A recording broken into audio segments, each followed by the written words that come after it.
Sastra channel நேயர்களுக்கு நமஸ்காரம். அறிந்த புராணம் தெரியாத கதை நிகழ்ச்சியில இன்னைக்கு நம்ம என்ன பார்க்க போறோம்னு சொல்லி பார்த்தோம்னா, மகாபாரதத்திலே வரக்கூடிய ஒரு கிளை கதையைத்தான் பார்க்க போகிறோம்.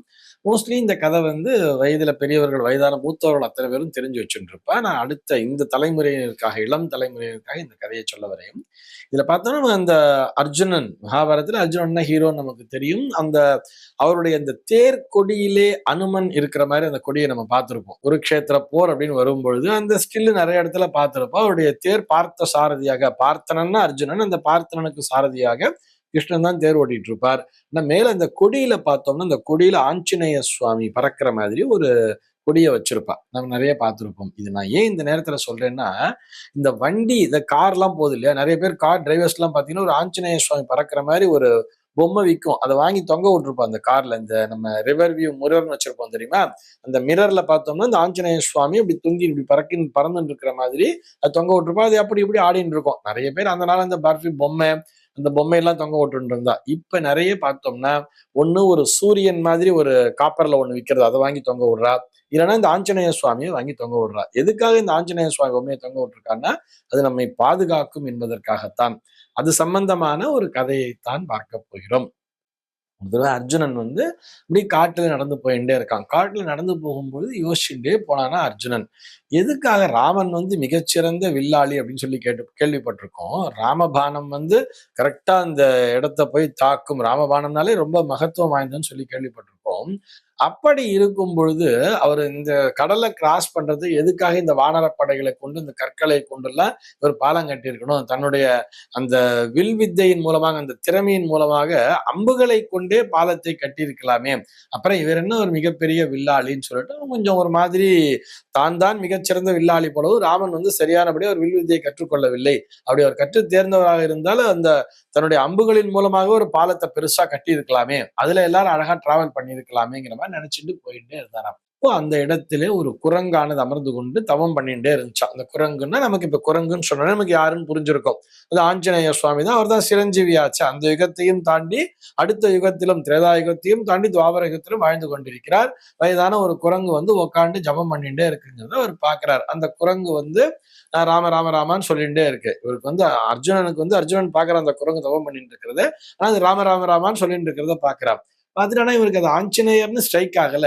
இவன் தான் ஏற்கனவே ராமரை பத்தி யோசிச்சுட்டே போயிட்டு இருக்கான் இல்லையா. அவர் ஏன் வில்ல வச்சு அவர் தன்னுடைய அம்புகளால் அவர் ஏன் பாலம் கட்டலன்னு யோசிச்சுட்டே போயிட்டு இருக்கான் இல்லையா.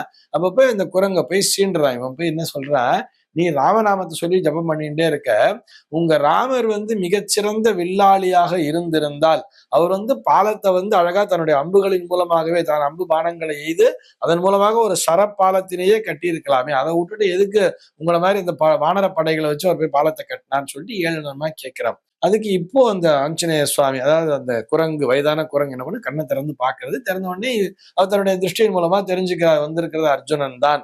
இவனுடைய கர்வத்தை நாம் அடக்க வேண்டும் அப்படின்னு சொல்லிட்டு ராமராமன் ஜபம் பண்ணிட்டே சொல்றாராம்.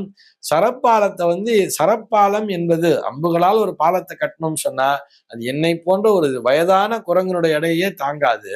அப்படி இருக்க நூற்றுக்கணக்கான வானரங்கள், ஆயிரக்கணக்கான வானர படைகளுடைய எடை இப்ப அது எப்படி தாங்கும்னு சொல்லிட்டு அவரும் ஏளனமாகவே கேட்டாராம். அவ்வளவு பலசாலியா நீ அப்படின்னு சொல்லிட்டு அதுக்கு அர்ஜுனன் சொன்னானா, நான் இப்பொழுது என்னுடைய அம்புகளால் பாலத்தை கட்டுகிறேன், ஒரு சரப்பாலங்கிறத கட்டுறேன். நீ மட்டும் அதுல ஏறி அதை நீ உடைச்சிட்டேன்னு சொன்னா நான் ஒரு வேள்வி தீய ஒண்ணு எழுப்பி அதுல உழுந்து நான் என்னுடைய உயிரை மாச்சிக்கிறேன் அப்படின்னு சொன்னாராம்.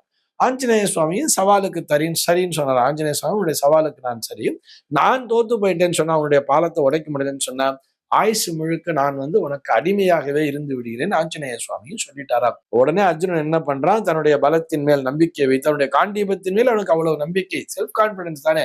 நான் அப்படி சரசரன்னு ஒரு கடன்னு இந்த சரத்தினாலே அங்க காட்டுல அப்படி குறுக்கால ஒரு பள்ளத்தாக்கு மாதிரி இருக்கும் இல்லையா, அங்க ஒரு பாலத்தை கட்டிடுறான். பாலம் கட்டும் போது ஆஞ்சநேய சுவாமி ராமராமா ராமராமான்னு உட்காந்து ஜபம் பண்ணிட்டே இருக்கார். ராம் ராம் ராம் ராம் ராம் ஜபம் பண்ணிட்டே இருக்கார். ஜபம் பண்ணிட்டே இருந்தவர் என்ன பண்றாருன்னு, பாலம் கட்டி முடிச்சோடனே எங்க நீ இதை உடைச்சிரு பார்ப்போம் அப்படின்னு சொல்லிட்டு தெனாவட்ட அர்ஜுனன் சொன்னானாம்.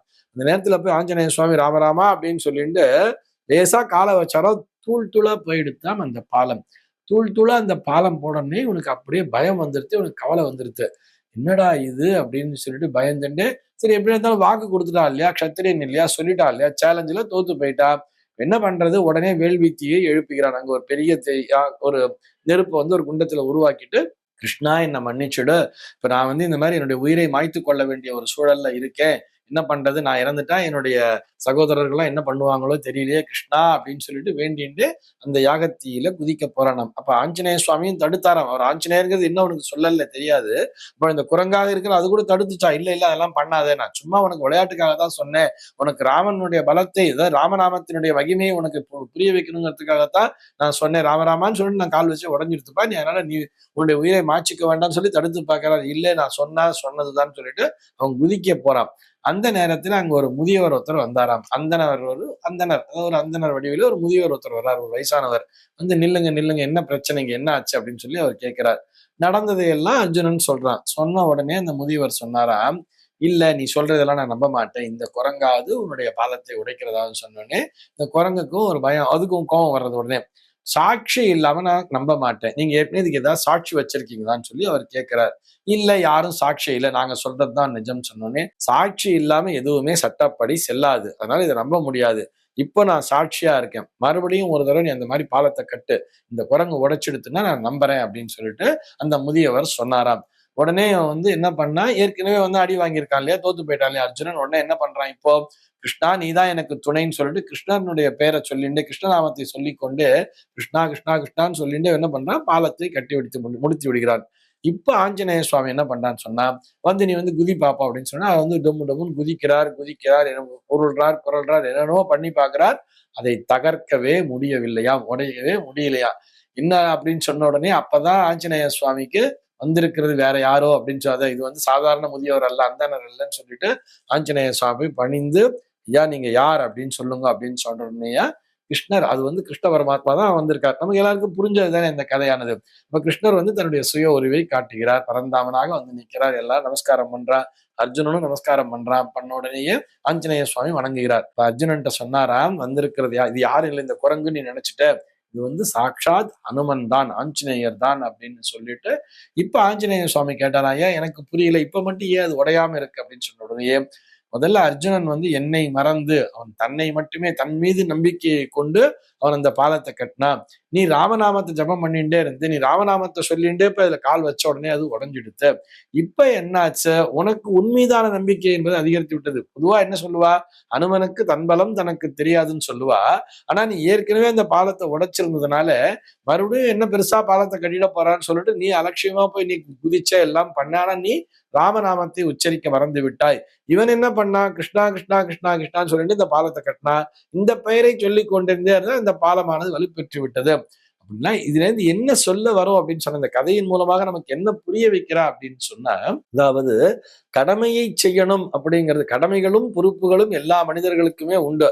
தன் மீதான நம்பிக்கையை வைத்துக் கொள்ள வேண்டும். அதே நேரத்திலே நம்மை செயல்படுத்தி கொண்டிருப்பது இறைவன் தான் என்கின்ற அந்த நம்பிக்கையும் பெற்றிருக்க வேண்டும்.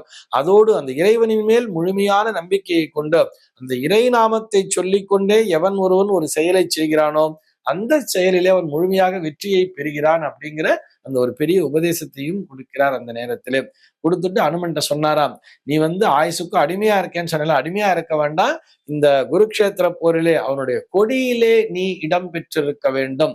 நீ வந்து அந்த கொடியில வந்து உட்கார்ந்துட்டேன்னு சொன்னா எதிரிகளினுடைய அஸ்திரங்களும் தந்திரங்களும் மாய மந்திரங்களும் எதுவுமே அங்கே செயல்படாமல் போகும். நீ அந்த கொடியில இருந்து அர்ஜுனனை பாதுகாப்பாயாகன்னு சொல்லிட்டு கிருஷ்ணர் வந்து ஆஞ்சநேயர்கிட்ட வேண்டுதல் வச்சாராம். இது என்னுடைய பாக்கியம்னு சொல்லிட்டு ஆஞ்சநேய சுவாமி அந்த அர்ஜுனனுடைய தேரிலே கொடியிலே இடம் பிடித்திருந்தாராம்.